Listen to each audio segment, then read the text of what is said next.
Hello everyone, Assalamu alaikum. Welcome back to our channel. And today we are going to discuss about chapter 2 of class 6th. This is chapter of history, from hunting, gathering to growing food. ये हमारा history का second chapter है. First chapter हम लोग discuss कर चुके हैं. आइए सेकंड चैप्टर में देखते हैं कि सेकंड चैप्टर में क्या बताया है. All of you look at in the box. Tushar's train journey. Tushar was going from Delhi to Chennai for his cousin's wedding. They were traveling by train and he had managed to squeeze into the window seat, his nose glued to the glass pane. As he watched trees and houses fly past, his uncle tapped his shoulder and said, "Do you know that trains were first used about 150 years ago, and that people began using buses a few decades later?" Tushar wondered, when people couldn't travel quickly from one place to another, did they spend their entire lives where they were born? Wherever they were born? Not yet. In this column, Tushar is traveling from Delhi to Chennai with for his cousin's wedding. Tushar जो है वो दिल्ली से चेन्नई जा रहा होता है अपने cousin की शादी में. And they were travelling by train. वो ट्रेन से ट्रैवल कर रहे होते हैं और मैनेज करता है to squeeze into the window seat. Squeeze का मतलब होता है निचोड़ना या प्रेशर देना विंडो सीट की तरफ बैठने के लिए. ठीक है. और his nose glue to the glass pane. जो ग्लास पेन है उसमें उसकी नोज़ जो है वो ग्लूड करती है, यानी कि चिपकी हुई होती है. ठीक. तो as he watch trees and houses fly past, जैसे वो वॉच करता है, देखता है कि ट्रीज़ जो हैं और जो घर हैं हाउसेस वगैरह हैं वो पीछे जाते जा रहे हैं.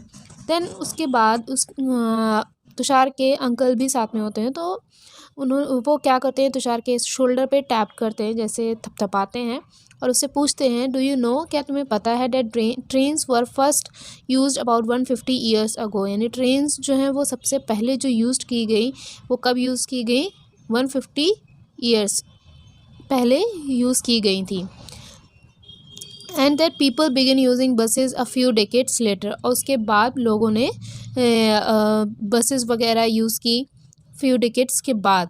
तुषार वंडर्ड, वो बहुत ज़्यादा वंडर्ड हो जाता है, आश्चर्य हो जाता है. When people couldn't travel quickly from one place to another, जब पीपल जो हैं वो एक प्लेस से दूसरी प्लेस ट्रैवल नहीं कर पाते.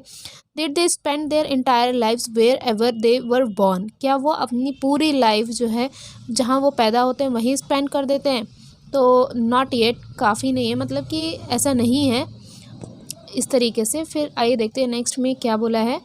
Early people where they on the move. Early people why were they on the move.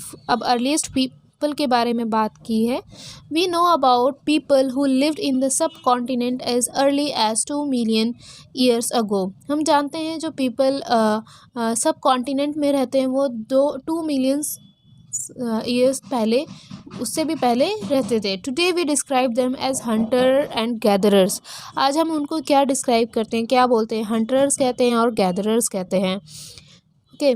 The name comes from the way in which they got their food. ये नाम किस तरीके से आता है, जैसे कि वो अपना खाना जो गैदर करते हैं, अपने फूड को खुद पाते हैं, खुद गैदर करते हैं, खुद ढूंढते हैं, उसी की वजह से इनको हंटर और गैदरर कहा गया है. They hunted wild animals, caught fish and birds. वो क्या करते थे, वो वाइल्ड एनिमल्स को और फिशेस वगैरह को पकड़ते थे, वाइल्ड एनिमल्स को मारते थे, हंट करते थे, बर्ड्स को मारते थे. और गैदरर जो है, gathered fruits, roots, nuts, seeds, leaves, stalks and eggs. Stalks हम किसको कहते हैं, स्टाक्स हम कहते हैं स्टेम को या बेस को, किसी भी पेड़ के बेस को कहेंगे या स्टेम को कहेंगे, इसको कहते हैं स्टाक्स. ठीक है. तो गैदर इसलिए कहा गया क्योंकि वो फ्रूट्स वगैरह गैदर करते थे, रूट्स को गैदर इकट्ठा करते थे, और नट्स हो गई आपके seeds, leaves, stalks and eggs. Hunter gatherers moved from one place to another. There are many reasons for this. Hunter और गैदरर्स जो थे वो एक जगह से दूसरी जगह मूव करते थे क्योंकि बहुत सारे रीजन्स थे मूव करने के. पहला रीज़न क्या था, if they had stayed at one place for a long time, they would have eaten up all the available plant and animal resources. अगर वो एक ही जगह पे बहुत लंबे समय तक रुक जाते थे, स्टे कर जाते थे, तो वो जितने भी अवेलेबल प्लांट्स और एनिमल रिसोर्सेज थे उनको खा जाते थे. Therefore they would have had to go elsewhere in search of food. तो इसकी वजह से उनको दूसरी जगहों पे जाना पड़ता था खाने के लिए. ठीक है, फूड वगैरह की सर्च में उनको दूसरी जगह मूव करना पड़ता था, क्योंकि जहाँ रहते थे ये वहाँ की जितनी भी रिसोर्सेज थी, प्लांट्स हो गए, आपके एनिमल्स हो गए, उन सबको वो खा जाते थे. जब वो ख़त्म हो जाते थे तो भाई आगे के लिए उनको खाने के लिए चाहिए, तो इसके लिए वो आगे मूव कर जाते थे, दूसरी जगह चले जाते थे. सेकेंड रीज़न क्या था? Animals move one place to another, from one place to another. Animals जो है वो एक जगह से दूसरी जगह मूव करते हैं, either in search of smaller prey. Prey का हम कहते हैं शिकार, मतलब कि किस लिए, यानी कि अपने छोटे छोटे शिकार के लिए, उसकी वजह से. और in the case of dear and wild cattle, या फिर इस केस में कि जो डियर हैं और वाइल्ड कैटल हैं, या फिर इन search of grass and leaf, या फिर अपने खाने के लिए जो ग्रास हैं, जो लीव्स हैं, इन सब चीज़ों के लिए वो मूव कर जाते थे. यहाँ पे कौन मूव कर रहा है? यहाँ पे एनिमल्स के बारे में बात करें कि एनिमल्स जो है वो एक जगह से दूसरी जगह मूव कर जाते थे अपने शिकार के लिए. अब डियर और वाइल्ड कैटल जो है और ये सब जो है ग्रास और लीव्स की सर्च के लिए मूव करते थे. That is why those who hunted them had to follow their movements. इसीलिए जो उनको हंट करते थे तो वो ये मूवमेंट्स जो है वो फॉलो करते थे कि वो कहाँ कहाँ जा रहे हैं, यानी कि एनिमल्स को फॉलो किया जाता था कि वो जहाँ जा रहे हैं उनके पीछे पीछे जाते थे और उनको हंट करते थे और उनसे ही अपना खाना बनाते थे. थर्ड रीज़न क्या था? Plants and trees bear fruit in different seasons. Plants और ट्रीज जो हैं वो इसमें फ्रूट्स जो हैं वो अलग अलग सीजन्स में निकलते थे. So people may have move from one season two from season two season in search of different kinds of plants. इसलिए पीपल जो है वो मूव कर जाते थे हर मौसम में अलग अलग तरीके के प्लांट्स किस खोज में. Further people plants and animals need water to survive. फिर फोर्थ रीज़न क्या था कि जो प्लांट्स थे, जो पीपल थे और एनिमल्स थे, इनको सर्वाइव करने के लिए पानी की ज़रूरत थी. तो water is found in lakes. Water जो है वो कहाँ पाया जाता था? या तो लेक में पाई जाती थी, स्ट्रीम्स में, जो छोटी छोटी स्ट्रीम्स होती हैं, धाराएँ होती हैं, नदियाँ होती हैं, उसमें पाई जाती थी, या रिवर में पाई जाती थी. While many rivers and lakes are perennial with water throughout the year. जब ये बहुत सारी रिवर्स और लेक्स जो हैं वो पैरेनियल होती थी, यानी कि पूरे साल ये पानी से भरी हुई होती थी, यानी कि पैरेनियल का मतलब होता है थ्रू आउट द ईयर, यानी कि सदाबहार होती थी, पानी से भरा हुआ होती थी ये रिवर्स और लेक्स. Others are seasonal. और जो दूसरी होती थी वो सीजनल होती थी, कि जैसे सीजन्स के चेंज होती रहती थी कि पानी कब मिल रहा है, कैसे नहीं मिल रहा. फिर उसके बाद people living on their banks would have had to go in search of water during the dry seasons winter and summer. People जो है वो बैंक्स जो होते हैं, यानी कि जो रिवर के साइड में जो किनारा होता है वहाँ पे वो लोग रहने लगे एंड वहाँ रहने लगे. एंड उसके बाद जो जैसे कि जो ड्राई सीजन्स होते हैं, विंटर, ये समर, इसमें उनको पानी की ज़रूरत होती थी. How do we know about these people. अब हम इन लोगों के बारे में कैसे जानते हैं?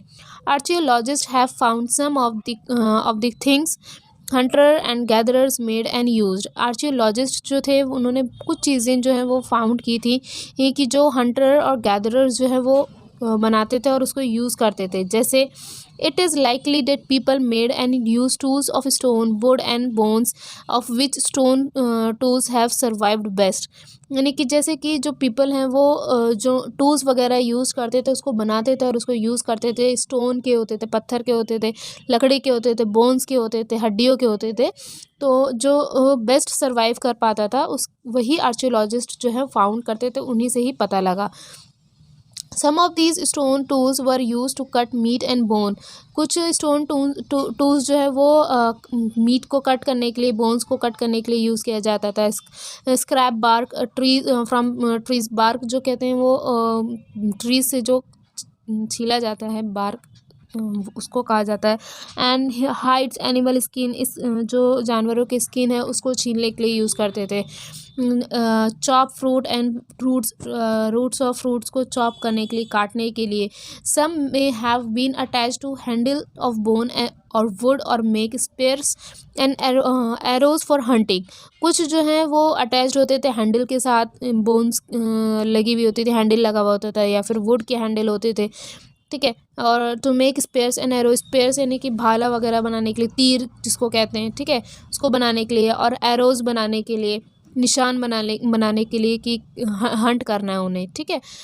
Other tools were use to chop wood which was use as firewood. कुछ दूसरे टूल्स जो यूज़ किए जाते थे वुड को चॉप करने के लिए और फायरवुड को यूज़ किया जाता था। Wood was also use to make huts and tools.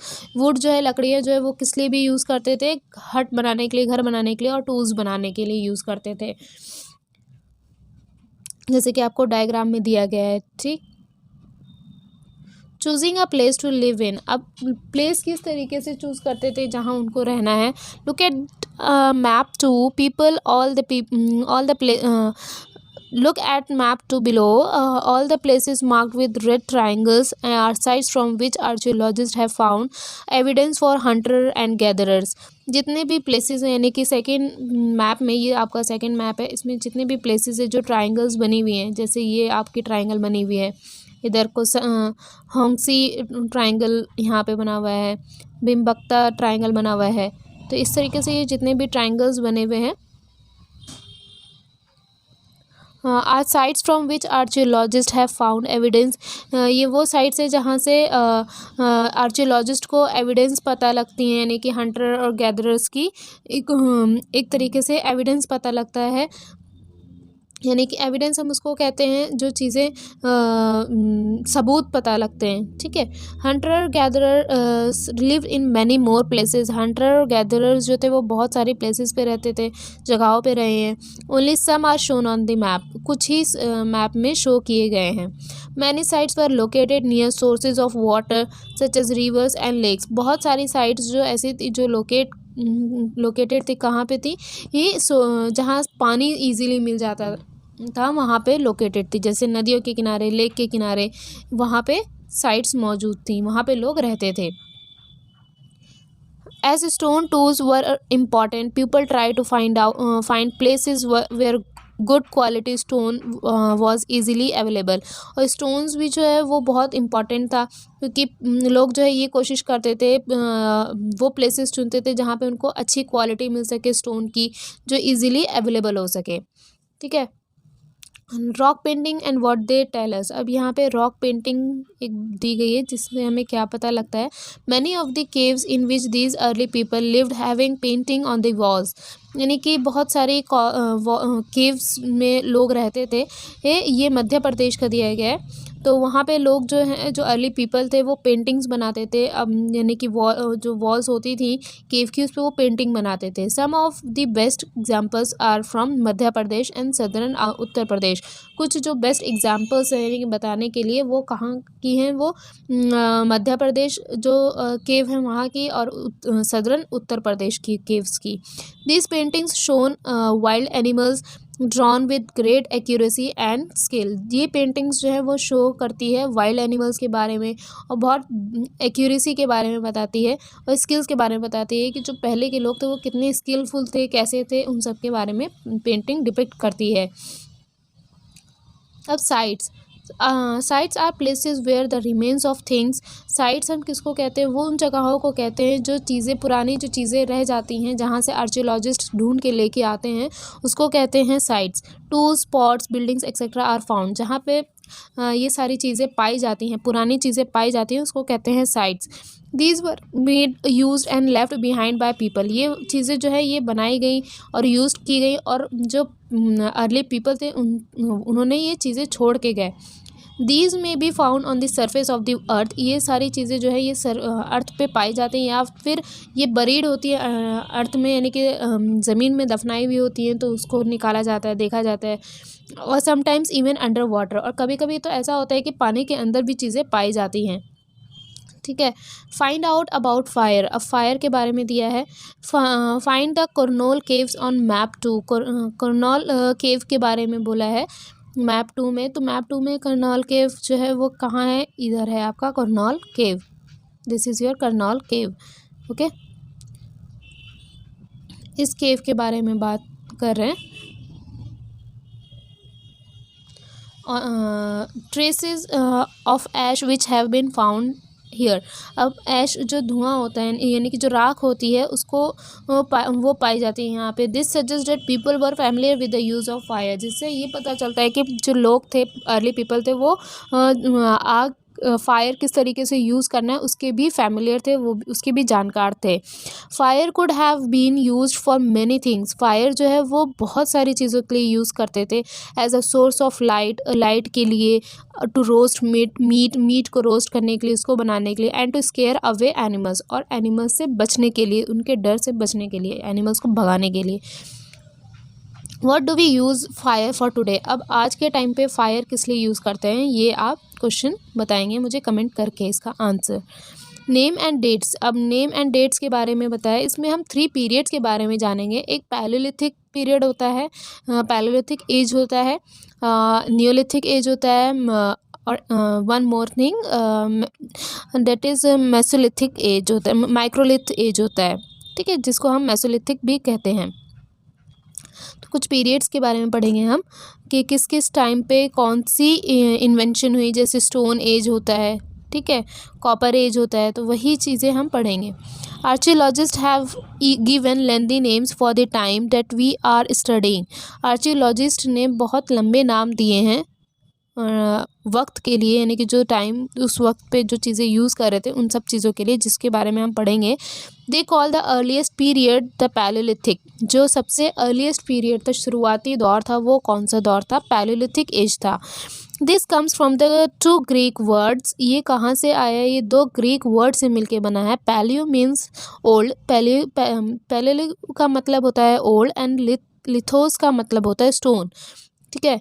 तो जिसका मतलब हुआ कि स्टोन एज के बारे में बात कर रहे हैं। The name points to the importance of the finds of stone tools. यानी कि जो नाम है उस जो पॉइंट है उसका इम्पॉर्टेंस जो है वो क्या है, यानी कि स्टोन टूल्स जो उन्होंने ढूंढे थे उस टाइम पे, स्टोन्स का यूज़ करना, किस तरीके से टूल्स बनाना, वो पैलेलिथिक एज कहलाता है। दैट मीन्स स्टोन एज कहलाता है। Palaeolithic period extends from 2 million years अगो।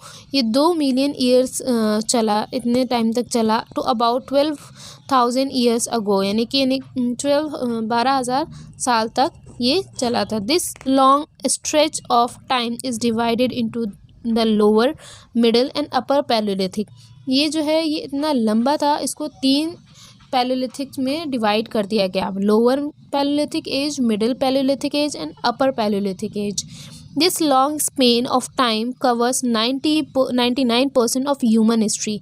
ये जो सबसे लंबा टाइम था जो बीता है वो कितना कवर करता है, यानी कि 99% जो है वो ह्यूमन हिस्ट्री कवर कर देता है, यानी कि पूरी हिस्ट्री ही एक तरीके से कवर कर देता है।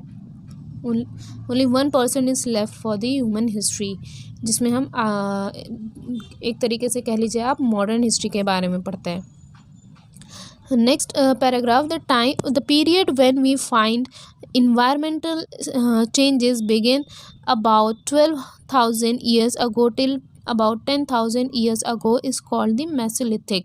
Middle age, Middle Stone, यानी कि जो पीरियड है जिसको हम इन्वायरमेंटल, जिसमें चेंजेस पाए जाते हैं, वो स्टार्ट हुआ 12,000 से लेकर के 10,000 ईयर्स से के मतलब इतने साल गुजर गए, उसको कहते हैं mesolithic age. That means middle stone as.